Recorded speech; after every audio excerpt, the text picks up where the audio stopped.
సూరి కూడా కారెక్కి డ్రైవింగ్ సీట్‌లో కూర్చున్నాడు. చంద్రకళ మాత్రం తల బయటికి పెట్టి వాళ్ళ తాతయ్య కనుమరుగయ్యే వరకు కళ్ళనీళ్ళతో చూస్తూనే ఉంది. సూర్య బాధగా ఆమె వంక చూస్తూ కారు స్టార్ట్ చేశాడు. డ్రైవ్ చేస్తూ ఉన్నాడు. కానీ కళ్ళు మాత్రం చంద్రకళ వైపే ఉన్నాయి. మాటిమాటికి ఆమె వంక చూస్తూనే ఉన్నాడు. సూర్య వాళ్ళ అమ్మ, నాన్న వెనక వేరే కారులో వస్తున్నారు. సూర్య డ్రైవ్ చేస్తూ ఆమె వంక ఒకసారి చూశాడు. ఆమె మాత్రం మౌనంగా ముందుకు చూస్తూనే ఉంది. సూర్య నెమ్మదిగా ఆమె చేయి పట్టుకుందామని ఆమె చేతి వేళ్ళను తాకాడు. ఆమె కోపంగా అతని వంక చూసి చేతిని విసురుగా లాక్కుంది. సూర్య మనసు కలుక్కుమంది. ఇక సైలెంట్గా కార్ డ్రైవ్ చేస్తూ ఉన్నాడు. ఆమె కిటికీ వైపు తిరిగి బయటకు చూస్తూ ఉంది. ఆమె కళ్ళలోంచి నీళ్లు కారిపోతూ ఉన్నాయి. అవి గాలికి ఎటో వెళ్తూ ఉన్నాయి. అచ్చం ఆమె జీవితంలాగా. ఆమె నెమ్మదిగా నిద్రలోకి జారుకుంది. సీట్‌కి ఆనుకుని. సూర్య ఆమె వంక ఒకసారి చూసి ఆమె తల పక్కకి జరుపుతుంటే అతని భుజం మీద ఆనించుకున్నాడు. సూర్య కారాపి ఆమె వంక చూస్తూ ఉన్నాడు. ఆమె అతని భుజం మీద తల ఆంచి నిద్రపోతూ ఉంది. సూర్య మెల్లగా ఆమె తల నిమిరి తలపైన నెమ్మదిగా పెదవులు ఆనించాడు. చంద్రకళ చిన్నగా కళ్ళు తెరిచి చూసింది. ఎదురుగా ఇంద్రభవనం లాంటి ఇల్లు చూసి నోరు తెరుచుకుని చూస్తూ ఉంది. సూర్య కారు దిగి ఆమె వైపుకు వచ్చి డోర్ తీశాడు. ఆమె అతన్ని చూడకుండా దిగి నుంచుంది. అతను ఆమె చేయి పట్టుకుని లోపలికి తీసుకెళ్తూ ఉన్నాడు. కానీ ఆమెకు మాత్రం చాలా కోపంగా ఉంది. పెద్ద పెద్ద ఇల్లు ఉంటే సరిపోదు. కొంచెం సంస్కారం కూడా ఉండాలి. ఛీ అనుకుని అతని చెయ్యి విసురుగా వదిలేసింది. అతను ఆమె వంక చూసి మౌనంగా గడప దగ్గర నుంచున్నాడు. ఆమె కూడా అక్కడికి వచ్చి నుంచుంది. అతన్ని పట్టించుకోకుండా గాయత్రి గారు వచ్చి ఇద్దరికి హారతి ఇచ్చి లోపలికి రమ్మా అన్నారు. సూర్య, చంద్రకళ ఇద్దరు లోపలికి వచ్చారు. గాయత్రి గారు, తల్లి ఫ్రెష్ అయ్యారమ్మా, మీ బెడ్రూమ్లో నీ బట్టలు పెట్టాను, ఫ్రెష్ అయ్యి వేసుకుని రా, దీపం పెట్టాలి అని అంటారు. ఆమె మౌనంగా తల ఊపి ఆమె గదికి వెళ్ళింది. సూర్య కూడా ఆమె వెనకే వెళ్ళాడు.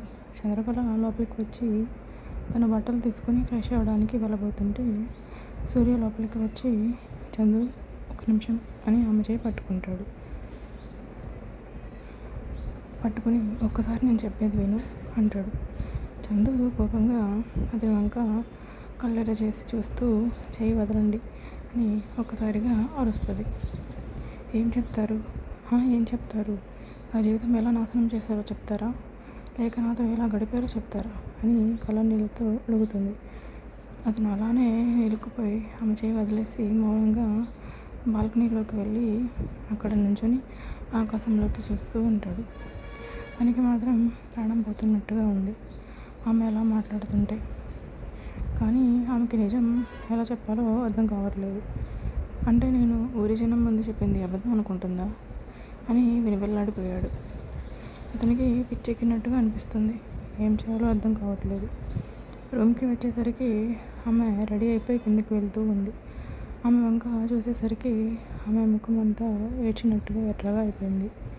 తనని పెళ్లి చేసుకుని మహారాణిలా చూసుకోవాలి అనుకున్నా, కానీ ఆమె ప్రతిక్షణం ఇలా బాధపడుతుంటే నేను చూడలేకపోతున్నా అని అతని మనసు భారమైంది. సూర్య కూడా ఫ్రెష్ అయ్యి కిందకు వచ్చాడు. అప్పటికే చంద్రకళ పూజ చేసి అందరికీ హారతి ఇస్తుంది. సూర్య కూడా వచ్చి హారతి తీసుకుంటాడు. ఆమె అప్పటికే ప్లేట్ లోపలికి తీసుకెళ్ళిపోతుంది. సూర్యకి చాలా బాధగా అనిపిస్తుంది. ఇదంతా గాయత్రి గారు ఒక కనబడుతూనే ఉంటారు. గాయత్రి గారు సూర్యని పిలిచి, సూర్య, చంద్రకళకి పాపిట్లో కుంకుమ పెట్టు అంటారు. సూర్య కొంచెం తడబడుతూనే కుంకుమ తీసుకుని ఆమె పాపిట్లో దిద్దుతాడు. ఆమె కళ్ళు మూసేసి కన్నీళ్లను ఆపుకుంటూ ఉంటుంది. అదంతా సూర్య చూస్తూనే తన చేతి పిడికిల్ని బిగించి అక్కడి నుంచి తన రూమ్కి వెళ్ళిపోతాడు. గాయత్రి గారు చంద్రకళ దగ్గరకు వచ్చి ఆమె గడ్డం పట్టుకుని, చంద్రకళ, నువ్వు దేని గురించి ఆలోచిస్తున్నావో నాకు బాగా తెలుసు, కానీ ఒక్కడి మాత్రం చెప్తా, సూర్య కారణం లేకుండా ఏ తప్పు చేయడు. ఒకవేళ చేశాడు అంటే దానికి ఏదో ఒక రీజన్ ఉంటేనే చేస్తాడు. నా కొడుకు నా కొడుకు అని నీకు చెప్పట్లేదు.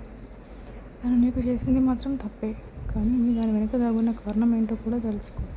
ఒకవేళ తెలిసినా కూడా అతను చేసింది తప్పు అనిపిస్తే నీ వెనుక నేనున్నా.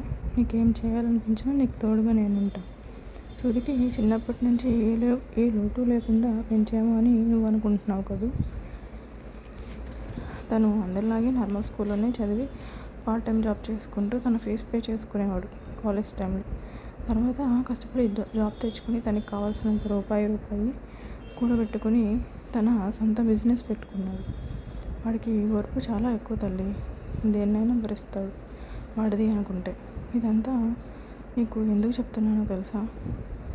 నువ్వు ఆ రాత్రి నీకు జరిగిన దాని దగ్గర ఆగిపోయావు. అంతకు మించి ఆలోచించలేకపోతున్నావు.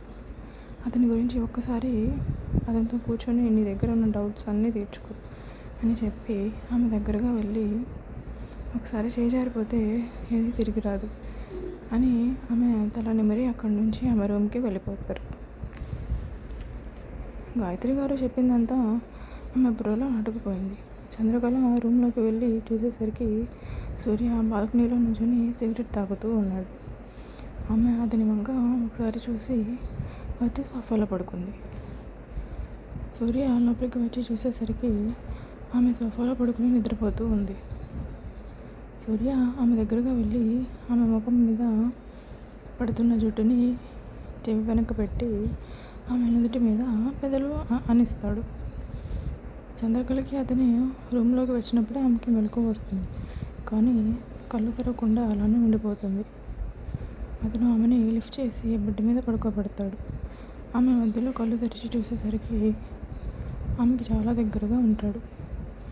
ఆమె ఒక ఉదుటిన అతన్ని వెనక్కి నెట్టి ఏం చేస్తున్నారు అని కోపంగా అంటది. సూర్య నిన్ను బెడ్ పైన పడుకోబెడదామని అని అంటాడు. ఏం మనం చేసింది సరిపోలేదా, ఇంకా ఏమైనా బ్యాలెన్స్ ఉందా అని అడిగింది.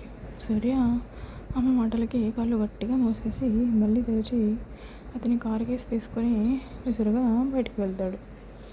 ఆమెకి ఒక సెకండ్ బాధగా అనిపించినా మళ్ళీ ఆమెకి అతను చేసింది గుర్తొచ్చి కోపంగా బెడ్ పైన పడుకుండిపోతుంది.